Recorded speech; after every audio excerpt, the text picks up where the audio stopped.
September 8, 2002, Arthur Ashe Stadium. Pete Sampras just won his 14th Grand Slam title. The crowd explodes. Cameras everywhere. Tears streaming down his face. And that was the last official match he ever played. No farewell tour. No big announcement. He just vanished. The man who dominated tennis for over a decade walked away from millions in endorsements, refused every interview request, and basically became a ghost. Even weirder, he has a verified Twitter account created in 2009. He's never posted a single tweet, not one. While Federer and Nadal stay in the spotlight, Sampras lives like tennis never happened. But to understand why he disappeared, you need to know the wild story of how he got there in the first place. Potomac, Maryland, 1971. A kid named Petros Sampras is born into a family of Greek immigrants. His mom, Georgia, literally moved from Sparta, Greece to America without speaking English. At 3 years old, Pete found a tennis racket in the basement and became obsessed. He'd spend hours smashing balls against the wall until his parents thought he'd lost his mind. In 1978, his father got a job in California's aerospace industry. The family moved to Palos Verdes. Suddenly, this Greek kid could play tennis year-round in perfect weather. A pediatrician named Peter Fisher watched Pete hit at the local club and saw something nobody else did. Fisher convinced Pete's parents to let him train their son. What happened next changed tennis history. Fisher made Pete switch from a two-handed to a one-handed backhand. Then at 14, he completely rebuilt Pete's game, from baseline grinder to serve and volley attacker. Pete idolized Rod Laver and wanted to play just like him. He turned pro at 16, ranked 893rd in the world. Within 1 year, 97th. By 1990, top 20. But nobody thought he was ready for anything serious. They were about to be proven very wrong. August 1990. US Open. This skinny 19-year-old ranked number 12 walks onto the court looking like he'd just graduated high school. First match, Ivan Lendl, the number 1 player in the world. 8 Grand Slam titles. Sampras destroys him in straight sets. The tennis world freezes. Who is this kid? Next up, John McEnroe, the legend himself. Sampras dismantles him too. By the finals against Andre Agassi, the stadium is buzzing. Agassi was the flashy superstar everyone loved. Long hair, neon clothes, attitude for days. Sampras unleashed a serve that Agassi literally couldn't react to. 120-meter muff bombs with massive topspin that kicked up shoulder high. What made his serve special wasn't the speed. Andy Roddick would later hit 155 meters. Pete's averaged 115 to 130. But the spin was different. John McEnroe called it the greatest serve he'd ever seen. Pete had unbelievable shoulder flexibility that generated twice as much spin as other servers. When the ball bounced, it accelerated 20% faster, forcing opponents to hit returns at shoulder height. His second serve averaged 85 meters pause with nearly 5,000 RPMs of spin. Most pros couldn't generate that on their first serve. At 19 years and 28 days old, Pete became the youngest US Open champion in history. But even in that moment, cameras caught something strange.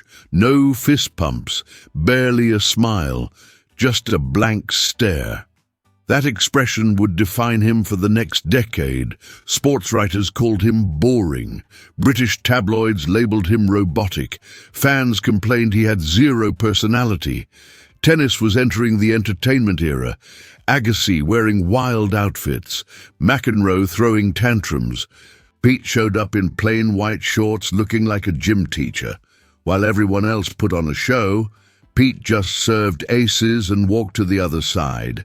Zero celebration, zero emotion, zero entertainment.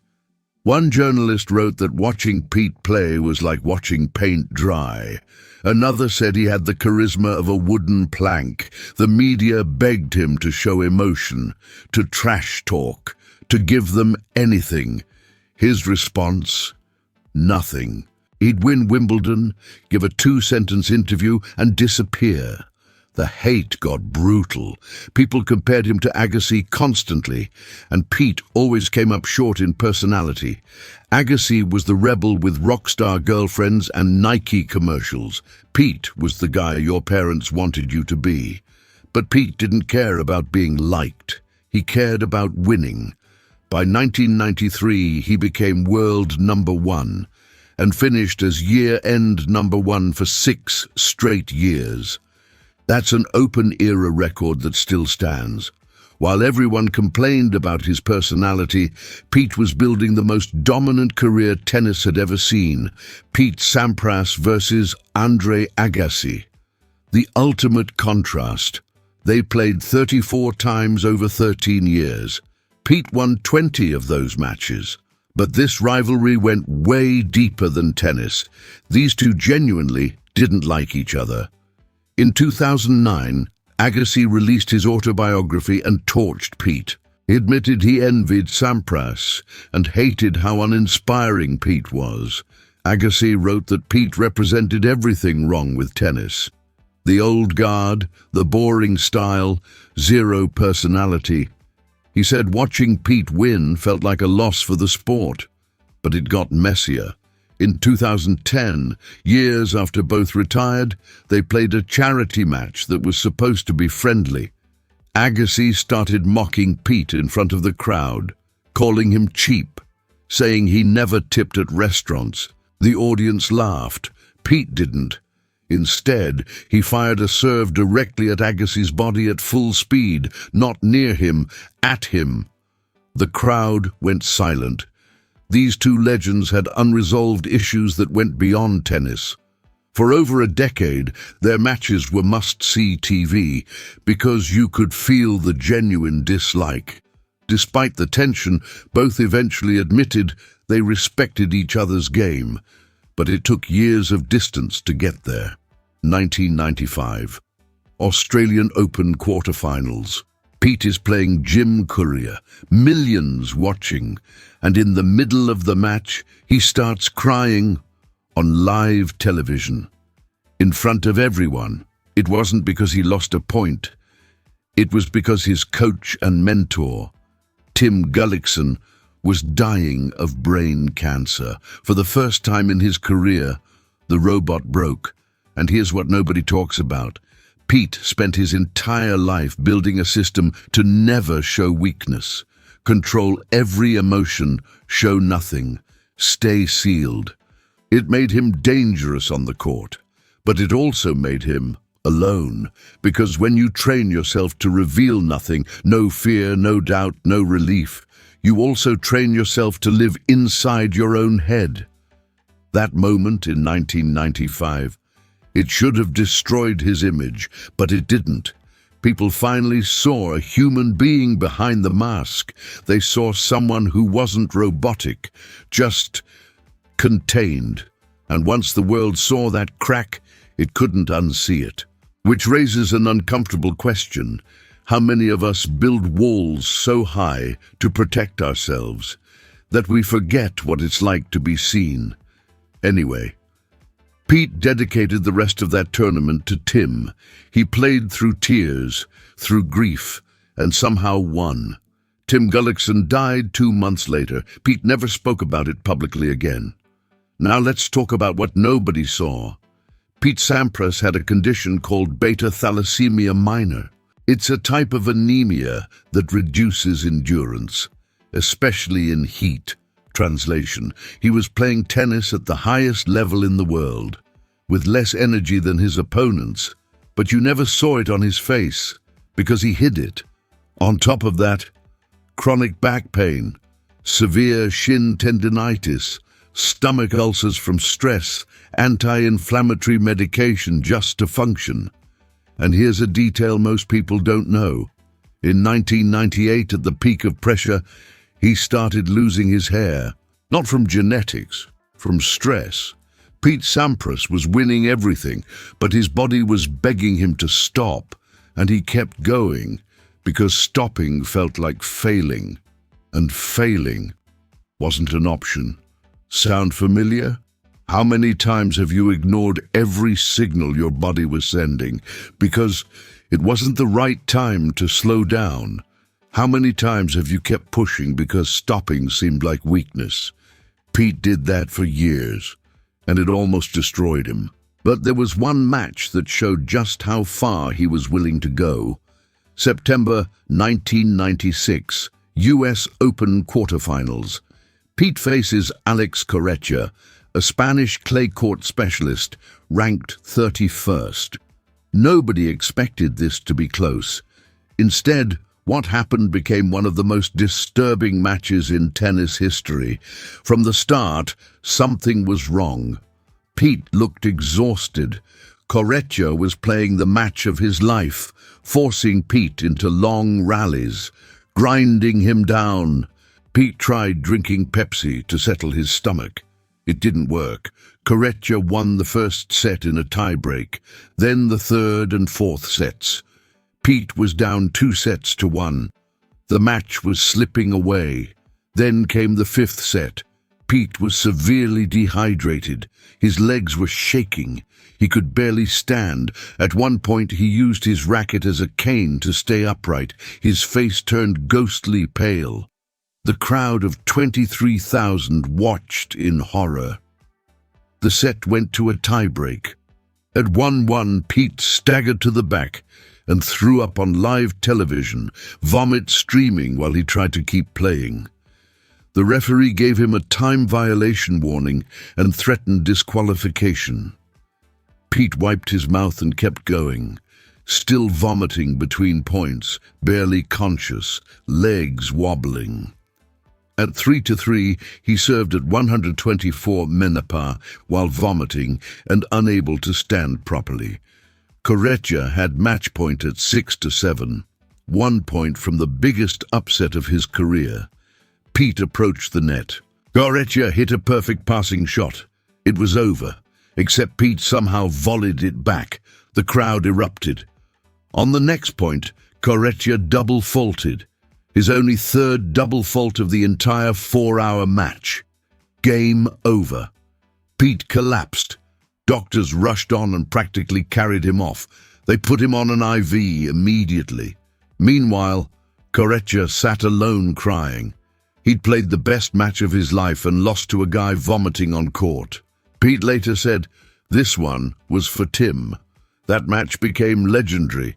Pete went on to win the US Open that year, but here's what that match really revealed. Pete's greatest strength, his refusal to quit, was also his greatest weakness. Because there's a line between toughness and self-destruction, and Pete crossed it that night. For the next few years, Pete continued dominating. By 2000, he won his 7th Wimbledon, breaking Roy Emerson's record with his 13th Grand Slam title. His parents were there to see him make history, but after that, everything fell apart fast. He lost in the final of the 2000 US Open. In 2001, he didn't win a single tournament for the first time since 1989. At Wimbledon 2002, he suffered one of the most humiliating defeats of his career. George Bastel, ranked 145th in the world, beat him in the second round. The headlines were savage. Pistol Pete is dead. The end of an era. Critics said he was washed up at 31. Heading into the 2002 US Open, Pete had lost 10 of his last 16 matches. Nobody believed he could win. He was seeded 17th. Nobody thought he had anything left. He wasn't supposed to be a threat. He was supposed to fade away quietly. Then something crazy happened. Match after match, Pete started looking like the old Sampras. The serves were landing. The volleys were crisp. He bulldozed through the draw. Suddenly, people started paying attention. Wait, was Pistol Pete actually making a run? He reached the finals. And of course, it was Agassi. Their rivalry had to end with one last battle. The crowd was electric. Two legends, both in their 30s. One final showdown. Pete unleashed everything he had left. 33 aces, 84 winners. At 31, supposedly finished. He played the best tennis of his career. He beat Agassi 6-3, 6-4, 5-7, 6-4. The final point was a backhand volley that Agassi couldn't return. Pete fell to his knees sobbing. That backhand volley was the last competitive shot Pete Sampras ever hit. He didn't announce his retirement that night. He just walked off and never came back. Pete waited until August 2003 to officially retire. By then, everyone knew. He'd broken Emerson's record, set a new mark at 14 Grand Slams, avenged every critic who'd written him off, and then he just vanished.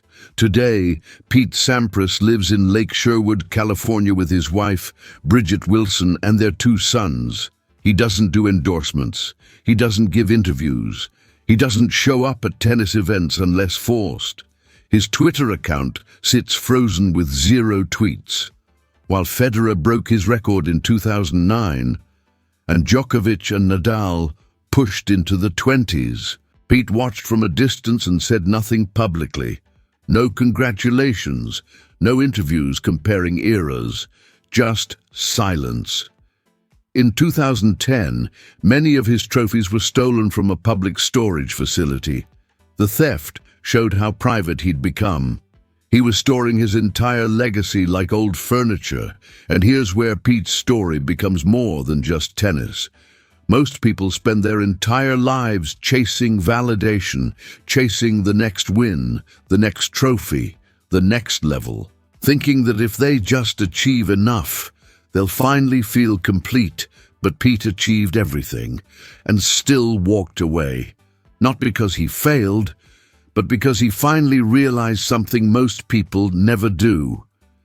The game doesn't end when you stop playing. It ends when you stop needing to prove anything. So here's the question that matters. Are you playing your game to win, or playing it because you're afraid of what happens when you stop? Pete Sampras dominated tennis for over a decade, set records, and walked away from all of it in an era where athletes cling to the spotlight, do commentary and endorsements. Sampras chose silence. He won on his terms, left on his terms, lives on his terms. The greatest champion who never wanted to be famous. The Pete Sampras story isn't just about tennis. It's about a kid from a Greek immigrant family who became obsessed at 3. A teenager who changed his game at 14 to chase greatness. A 19-year-old who shocked the world. A champion who played through tears after his coach's diagnosis. A warrior who vomited on court and still won. A king who owned Wimbledon for a decade.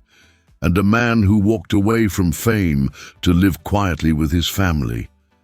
Pete set the template for greatness. You can dominate without drama, without flash, without begging for attention.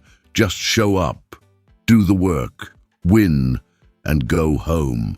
But here's what Pete's story really teaches us. Winning isn't about accumulating trophies. It's about knowing when you've played your game well enough to finally put the racket down. Most people never learn that. They keep playing long after the game stops meaning anything, not because they love it, but because they don't know who they are without it. If this story hit you differently than you expected, if somewhere in Pete's journey you saw parts of your own, if you're asking yourself, am I playing my game or just going through the motions? I've put together something in the description. It's about how to play the long game in your life, how to build the discipline that doesn't destroy you, how to know which point actually matters, because Pete spent 14 years chasing perfection, and it took walking away to realize the greatest win isn't the trophy. It's knowing when the game is yours to leave. Check the link if you're ready to play differently. Thanks for watching, And remember, the game doesn't end when you stop playing. It ends when you stop needing to prove anything.